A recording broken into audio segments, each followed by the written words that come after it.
อันดับที่2ได้คะแนนรวมทั้งหมด654คะแนน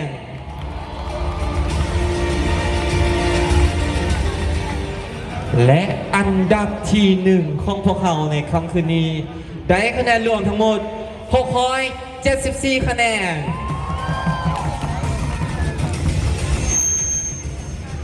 เจ้า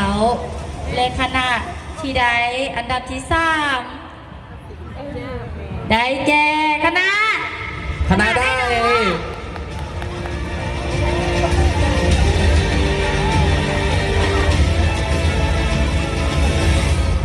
คณะวิศวกรรมศาสตร์เจ้าขอแสดงความยินดีกับคณะวิศวกรรมศาสตร์ที่สามารถงัดเอาอันดับที่3ของการแข่งขันของพวกเขาไปได้และสำหรับลำดับต่อไปข้าพเจ้าจะประกาศอันดับที่1ของการแข่งขันประเภทบทเป็นเซียรีดิงหมายความว่าซื้อคณะได้ที่ข้าพเจ้าประกาศออกไปจะได้รับรางวัลชนะเลิศและอีกคณะหนึ่งจะได้รับรางวัลห้องชนะเลิศและสำหรับรางวัลอันดับที่1ของการแข่งขันเซียรีดิงได้แก่ค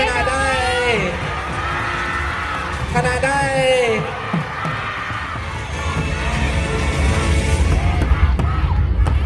ขอแสดงความยินดีกับคณะเศรษฐศาสตร์และการท่องเที่ยวหมายความว่าคณะภาษาศาสตร์ได้รับรางวัลอันดับที่2ของการแข่งขัน